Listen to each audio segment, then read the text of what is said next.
Hello, welcome to Free Speech Unmuted, Hoover Institution podcast.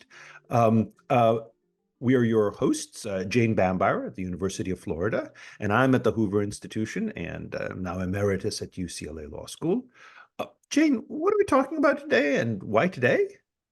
So we are talking about rhetoric that may lead to a climate of violence. And this is in the news quite a bit because, well, as some of our listeners may be aware, there was an attempted assassination of former President Donald Trump. And, only a few days before that, President Biden had said something along the lines of, it's time to put Trump in the bullseye. That was somewhat reminiscent, by the way, for those who can remember more than, more than 6 months back, which is sometimes hard to do, that may be reminiscent of Gabby Gifford's attempted assassination. During that time, the news media was talking a lot about Sarah Palin's graphic showing a bunch of potentially winnable congressional districts, and the map had bullseyes on several districts, including Gabby Gifford's.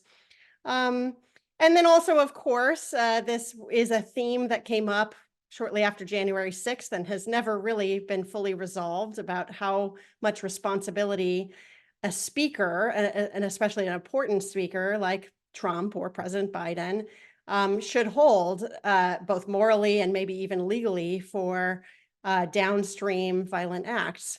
So that's the topic. And we just want to make sure, I think, that listeners understand what is well settled within First Amendment precedent and what isn't. So Eugene, why don't you remind us of what types of speech that might lead to violence are unprotected, and which types still get protection despite their potential causal connection to the violence? Sure. So the First Amendment protects basically all sorts of ideas, including ideas about the propriety of violence. Advocacy of violent revolution is constitutionally protected. Just as an example, advocacy of all sorts of violence, advocacy of the propriety of killing political leaders, which is one feature of violent revolution, of course, is protected as well. But there are exceptions to the First Amendment, and let's go through a few that are particularly important, partly because they exist, but also partly because of their narrowness. One, which people may be quite familiar with, it comes from a case called Brandenburg v. Ohio in 1969, and it's the incitement exception.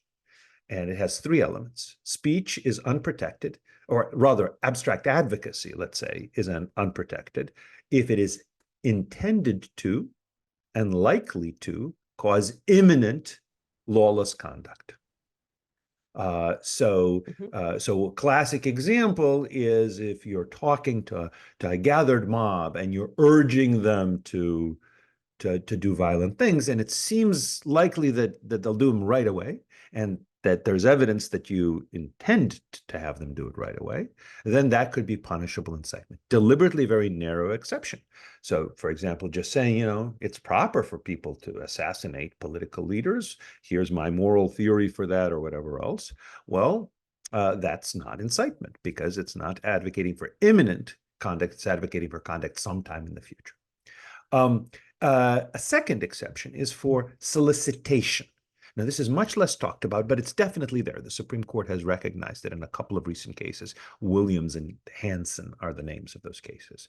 The boundaries are not completely clear, but it appears that it has to do with calls that are not abstract advocacy of a crime, but they're much more concrete. And usually they'd be concrete in the sense of identifying a particular victim, for example. Again, I'm inferring something from the cases and from the background criminal law of solicitation, but that seems likely. Identifying some particular victim or identifying some particular physical target for an attack. So, for example, if someone comes up with, here's a list of people faculty members on your university you should beat up. Let's not say even kill, beat up, or vandalize their offices. Even if it doesn't say do it right away, even if the expectation is it would happen sometime later, say it's in the middle of summer and nobody's around, everybody's on vacation, they'll be back in the fall. It's not calling for imminent illegal conduct, but the specificity of the target, the fact that particular people are named, coupled, I think, with the intention and the explicitly stated, especially intention of causing illegal conduct against them, well, that is, I think, sufficient to make it punishable solicitation. Now, there is another exception for another way in which crime can be caused. So far, we're talking about essentially persuading people to commit crime, but you could also anger people to the point that they act illegally. And there's an exception for so-called fighting words. Fighting words are face-to-face personal insults that are likely to cause a fight. And if those elements are shown, it doesn't matter that the insulter may not want the fight. The fight might lead to him being punched in the face, right? Doesn't matter. You don't need that kind of intention because, again, it's face-to-face personal insult. Again, though, the court has deliberately cabined this to make it quite narrow. If it is an impersonal statement, however personally the listener might take it, then it is not punishable. So, for example, there was a case from the Sixth Circuit called Bible Believers several years ago, where people were essentially harshly insulting Islam and implicitly then Muslims generally at a place where a considerable number of Muslims were gathered for a festival. And the court said that remains protected speech, at least until somebody says, yeah, I'm talking about you personally, right? So those are the key exceptions here. There's also another one, which isn't about fomenting illegal conduct, but making people fearful of illegal conduct. That's the true threats exception. So if I say, I'm going to kill you, or my people and I are going to kill you, then in that case, that could be a punishable threat. It has to be a true threat as opposed to hyperbole or fiction or an obvious joke or something like that. But it is also punishable. But outside of those areas, generally speaking, speech is protected even when it causes an environment in which violence is potentially more likely. And one way of thinking about it is to think about the older law, the legal rules that Brandenburg v. Ohio, that incitement case, deliberately overruled in some measure. I oversimplify a bit, but basically that.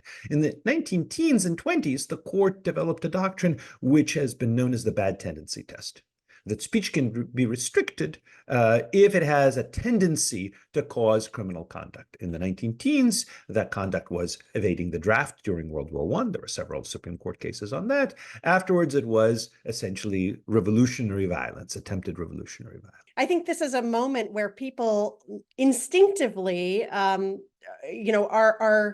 are wondering why we don't have something that's more like the bad tendency test, because they think, I mean, it makes, in fact, as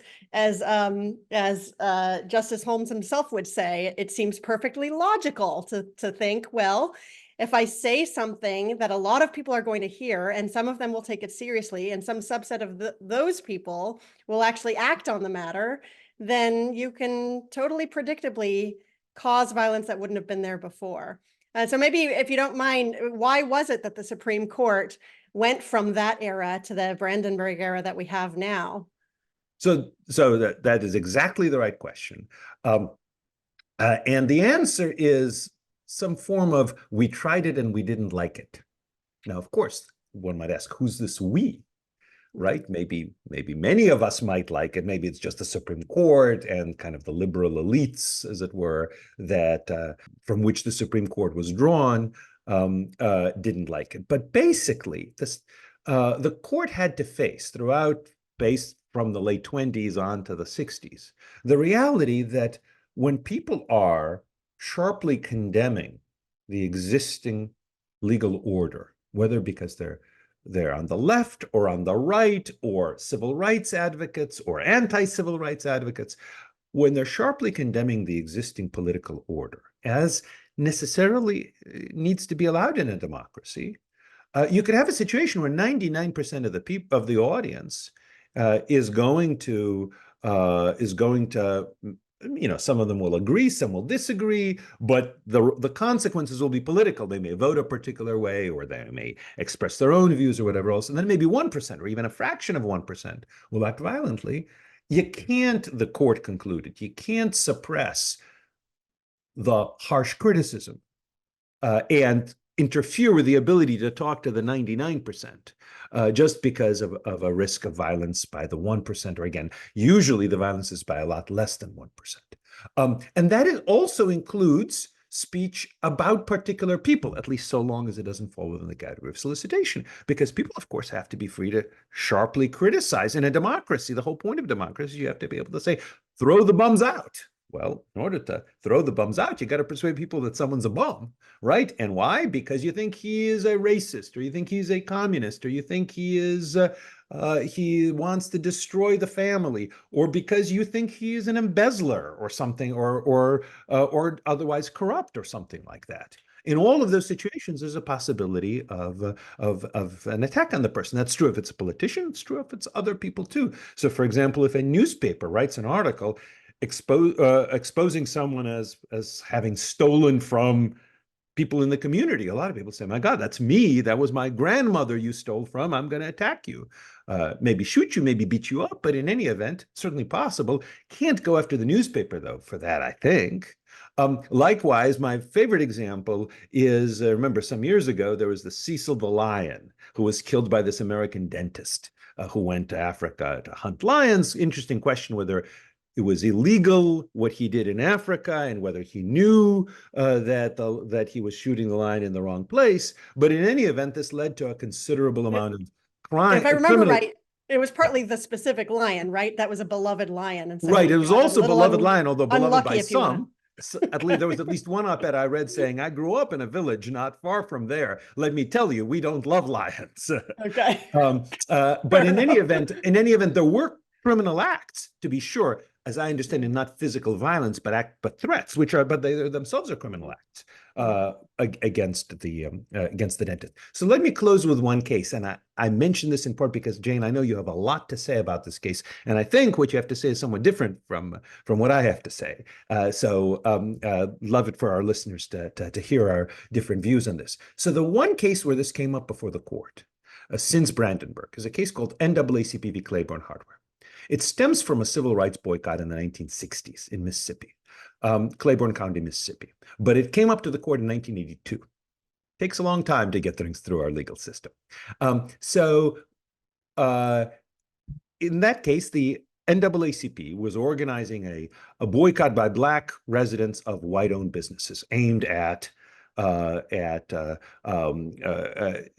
stopping various racist conduct by the businesses and by the Claiborne County government. Now, for the boycott to be effective, you have to have people go along with it. And some Black residents didn't want to go along with it. They wanted to shop at the white-owned stores. So what the NAACP did, and NAACP was the local chapter, and some other people I oversimplify here, but let's basically call it that. It is, after all, NAACP v. Claiborne Hardware. NAACP was the one originally sued in this case, or the lead defendant sued.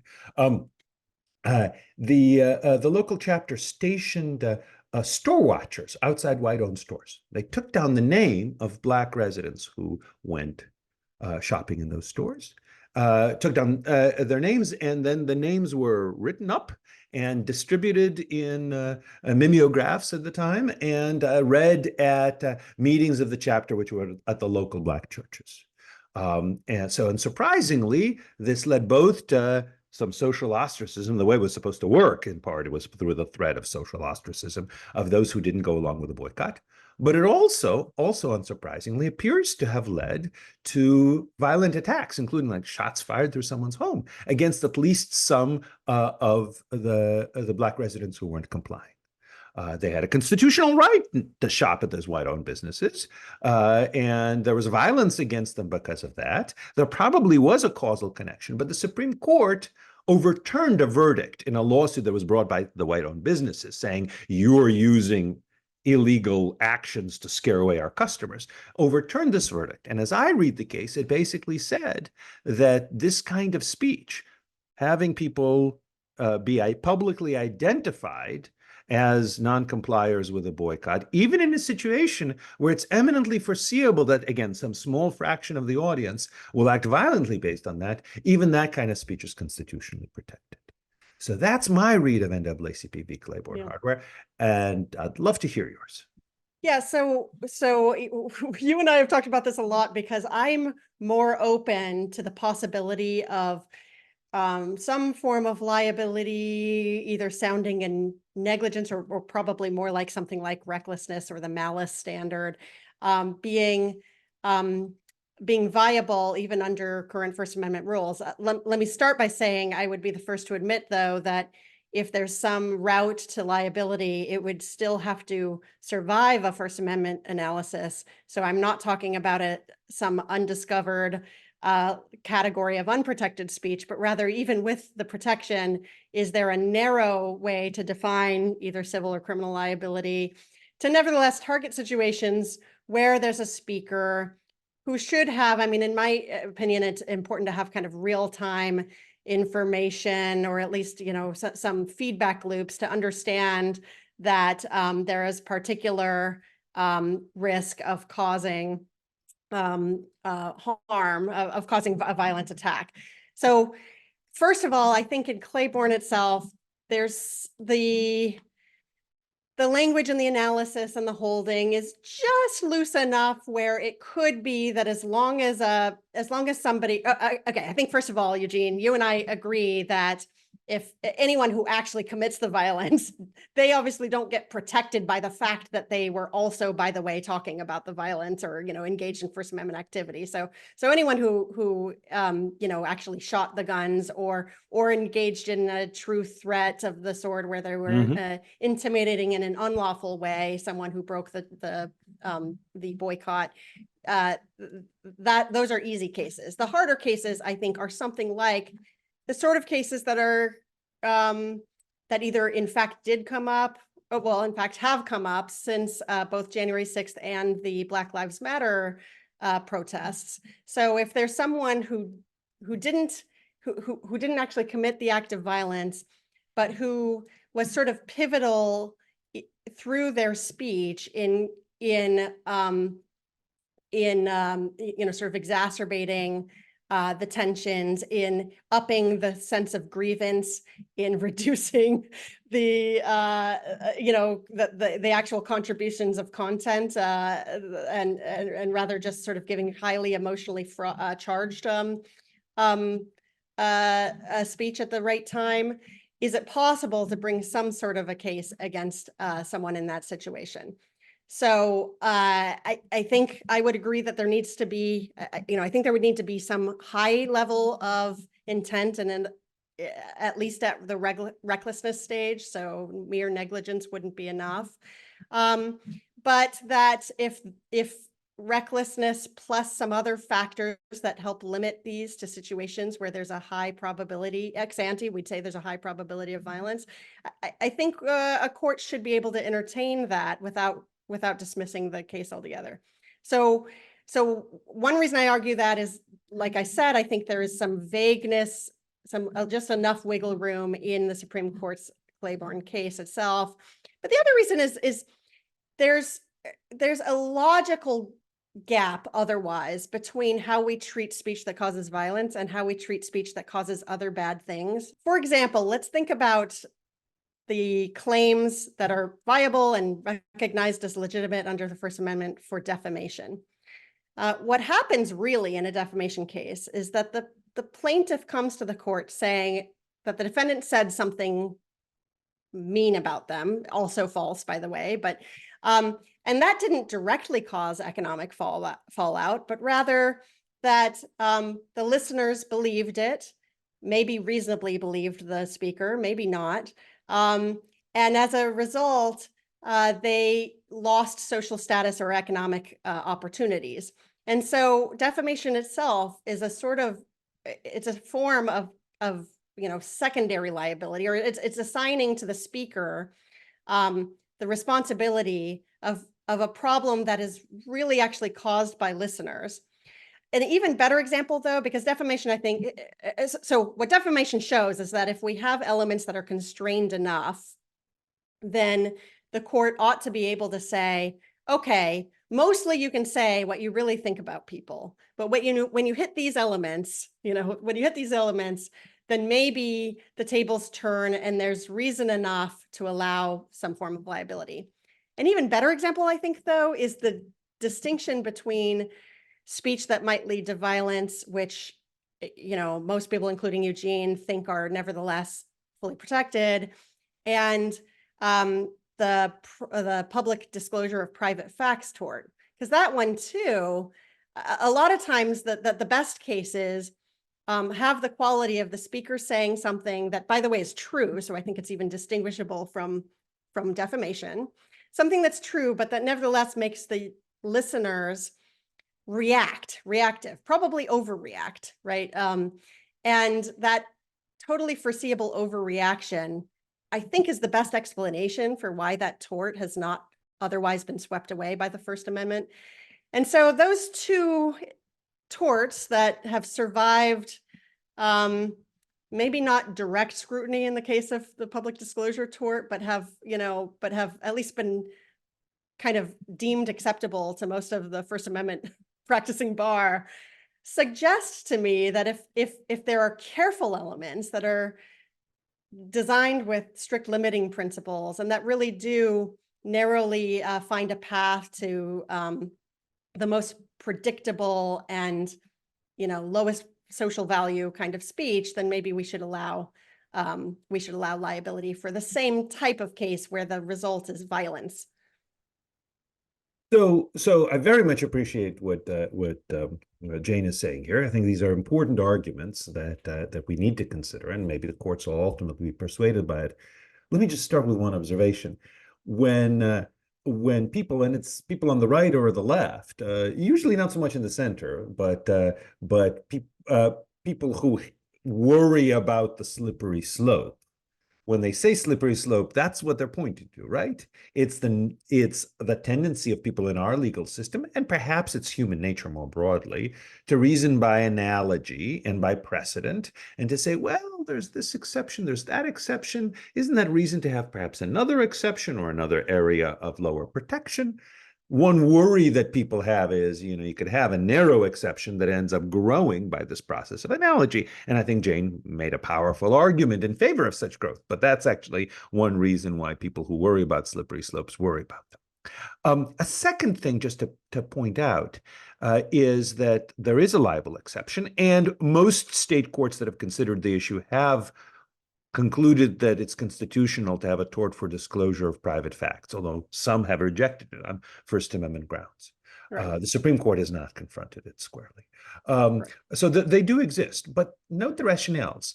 The premise of the liable exception is in large part that false statements of fact lack constitutional value. That's from Gertz v. Robert Welch, explaining in part why there is a liable exception.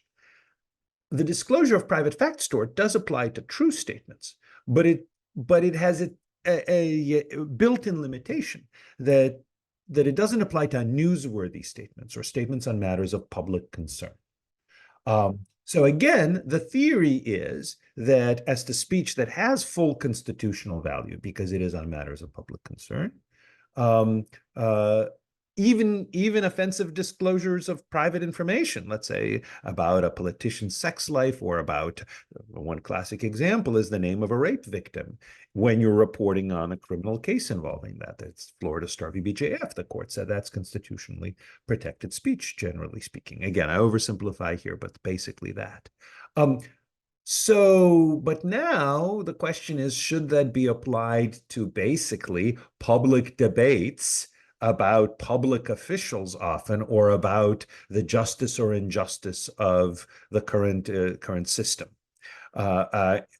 So that's why I think those analogies aren't particularly powerful, at least to me. But let me ask you this, because I think, in a sense, this to me is the main question that comes to my mind. Let's say that a newspaper is fully aware that when it publishes articles about various kinds of misconduct, about somebody being arrested for child molestation, or somebody being accused and assume accurately, so it's not libel, accused of defrauding members of the community. There are going to be criminal acts against the person. Partly, the criminal act may just be threats, because that's an easy crime for people to commit. But part of it may be physical attacks. Let's say it's aware that some considerable fraction of the time when it publishes this information, there are going to be attacks on the person. Or let's say if when it publishes information about police brutality by a police officer, that it is more likely that there will be attacks on the police officer or on police or other officers. Right. Yeah. It is completely aware of that. That's not its purpose, but it is reckless in the sense that the legal sense of recklessness here is it knows there's a substantial risk that these consequences will follow, and it goes on despite that risk. And in fact, may say, we're absolutely aware of it, but we're not going to deny our 99% peaceful readers information because 1% of people, or 0.1 or 0.01%, are violent. I think under your proposal, that newspaper might be potentially civilly or even criminally liable, no? Well, not under my specific proposal. So to the extent I have a specific proposal, it doesn't fit the facts of the recent assassination attempt, by the way, at all. We can get into why, but to the extent I have a specific proposal, it's probably the one in an article I co-authored called Reckless Association. And the way we handled precisely that problem, Eugene, actually, there are probably multiple ways, but the easiest is that when you are in a situation where you would have that, where you would meet that recklessness level of awareness that that what you're printing in the newspaper, for example, is like, let's even say, is like, or at least has has some chance of provoking violence. You can, as long as you state that basically that nobody should take matters into their own hands or engage in violence. That, I mean, it sounds like sort of a flimsy waiver, but I think there's a reason to think that it is valuable if someone like President Trump or President Biden or whoever you think is a very powerful speaker whose messages are likely to actually influence people, if they say just that, that condition, or if they explain that they do not mean for anybody to engage in violence, much the way, by the way, Martin Luther King Jr. frequently did, that would be sufficient. And so there would no longer be intent. The other thing, though, is I think the one reason I'm more open to this type of claim than I ever would have been, than I would have been 10 years ago, is that we do have better information about communications. And so to some extent, I think that courts would never have had access to the type of evidence that I'd want to see, at least in terms of factual causation, like so-and-so said this, so-and-so said this even 20 times. And then one of their listeners then took this action. But we have more evidence of that sort than certainly than the Supreme Court could have ever imagined when they were deciding Claiborne. So I think the other difference is evidence that both helps people in a position of sort of high influence, moderate their expression, and that helps courts feel confident in the rare times, I think, that there could be a causal connection. Well, so I appreciate it. And I'm glad and unsurprised that even when you're calling for certain kinds of restrictions, you work hard to try to make them narrower. But here are a couple of things that worry me, and let me ask you about this. I think at least the logic of your approach would apply just as much to newspapers as to other things. Newspapers do not customarily say, when they publish articles about someone doing very bad things, by the way, we certainly don't approve of vigilante justice against this person. Now, you might say, okay, fine, but that'll have to, but it's just one line. What's the harm? it does Yeah. change the tone. It does change the tenor of the article, and at least usually, even minor disclaimers like that are generally not allowed. Or and maybe they let's say when I say not allowed, the government may not mandate such May not minor mandate. disclaimers. Also, by the way, And they'd be really annoying too, that'd right? be Reading a annoying. newspaper. Yes. And Reading a then we'd have to, newspaper. and at least the government would have to show that they're going to be potentially effective. And it's not clear to me that for that 0.1% or 1%, whatever the number ends up being, of people who do end up violently, that those disclaimers are going to be effective. In fact, if anything, maybe the very acknowledgement that there may be a vigilante reaction may prompt people to think about, I don't know. But the other thing is, here's how I think the chess game is going to play out. I'm a Russian Jewish man, so therefore I'm a chess player, not a very good chess player, but yeah, I was taught by my father from an early age, and you know what they say about Russians sort of thinking in terms of chess. I think that's quite right. And so let's map out the chess game. So one move is, let's have a particular this very narrow restriction on these kinds of speakers. All they need to do is put out this warning. Maybe in their Twitter page, they could just say, "We're reporting on these things. Of course, do not act violently." Please don't. Yeah. Or maybe they'd have to include it in every tweet. Although then you have the question, you know, if you only have 280 characters, then maybe the warning will be a significant burden on this. What's going to happen is there's going to be this routine warning, and many people who want to do something about the problem are going to say, "Oh, these warnings are obviously insincere.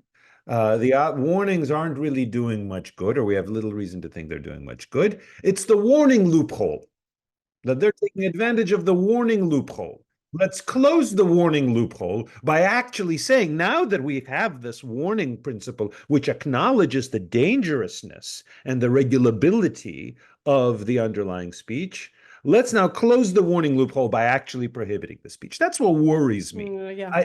I'm not sure that this kind of warning, this kind of pro forma, and a warning that many people will assume, rightly or wrongly, is insincere, is a politically sustainable position. I think the following moves in the chess game will pretty quickly sweep it away. What do you think? So first, I'm not as worried about warnings being everywhere, but that's only because, I mean, you know, to distill like this, you know, 60-page law review into a quick summary, it would require a lot more than a single newspaper article about a child molester or something to meet the other elements. I mean, and maybe the most important one, which we haven't really talked about too much yet, is causation. I mean, it is extremely hard to get people to change their mind about anything. That's one thing I've learned from research on communications. And so when people do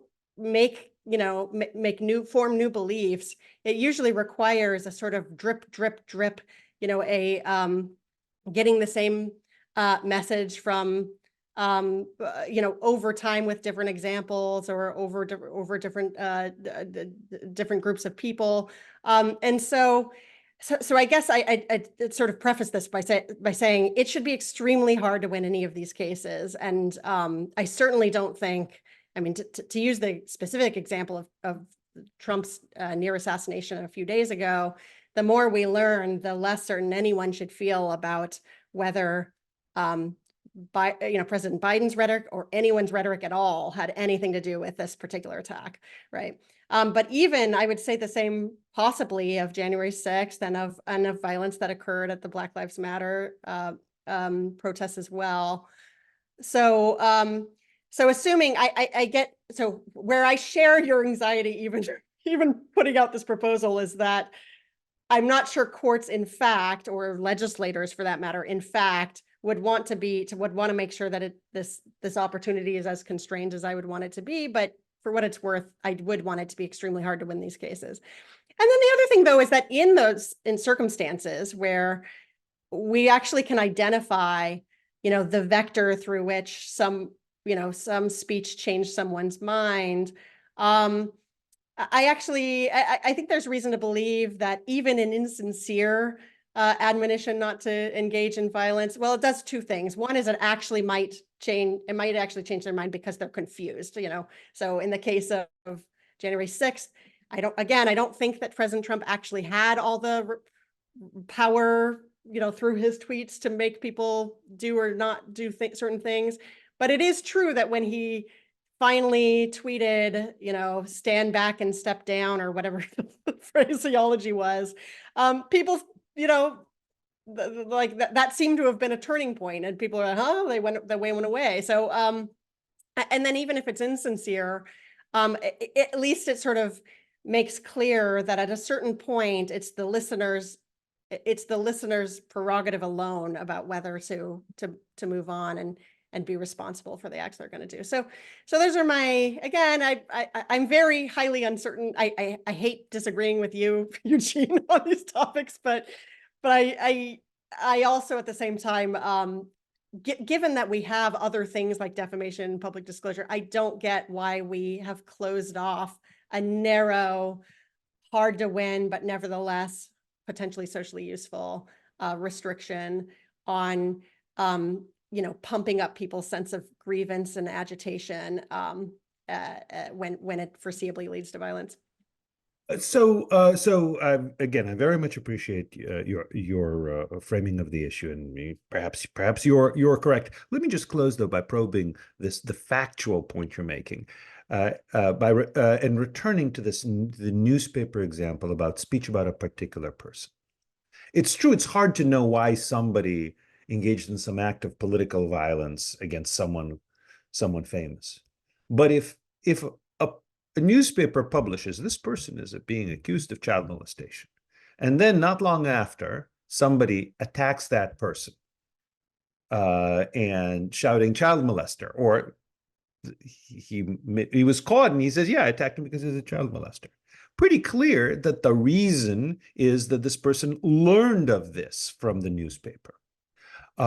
Likewise, when somebody tweets out a video saying, here is this person engaging in supposedly racist behavior or supposedly groomer behavior, or this person killed this lion, then it's pretty clear that the reason is because of this original item. Now, of course, it's been retweeted since then, but presumably the factual causation still comes back to this original story, if there's one such story. Often there will be one such story. So this person who's been accused, again, it could be of child molestation, could be of any one of a number of other criminal or bad actions, says, as a result, I was attacked. As a result, I got death threats. I'm going to sue you, the newspaper. Now, it's a civil case. You don't have to prove beyond a reasonable doubt. Maybe there'll be a clear and convincing evidence requirement. Fine. I have clear and convincing evidence that what happened is you published this. You were aware of the risk that somebody you write about is going to be attacked. This has happened before. You have a large readership. You're aware that some fraction of the readers are willing to resort to violence. You lose. Yeah. You lose. Yeah. I mean, so I would say as a matter of law, I think through a duty element, for example, if we're talking about torts or through some sort of statutory legislation, I agree that it cannot be that the first person to break a story is more responsible than the subsequent, often less responsible, more crazy making kind of responsible together with them. All of them are responsible. You can see the deep pocket. That's what people do, right? Okay. Well, right, correct. So there needs to, that, like, Brandenburg has its imminence. Imminence, though, is kind of extremely time limited, but there does need to be something like that, I think, to close off. I mean, so I guess, I agree.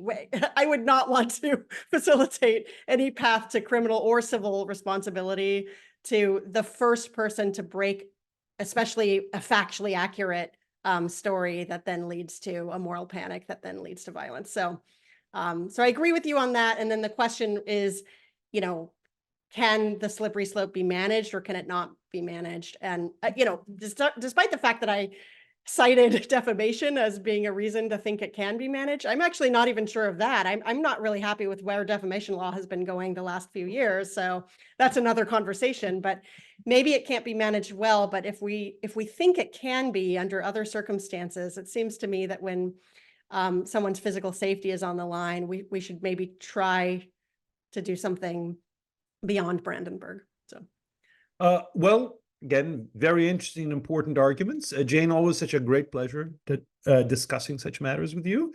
And viewers, listeners, we'll be talking with you folks some weeks down the line with a new episode. great. Thanks, Eugene.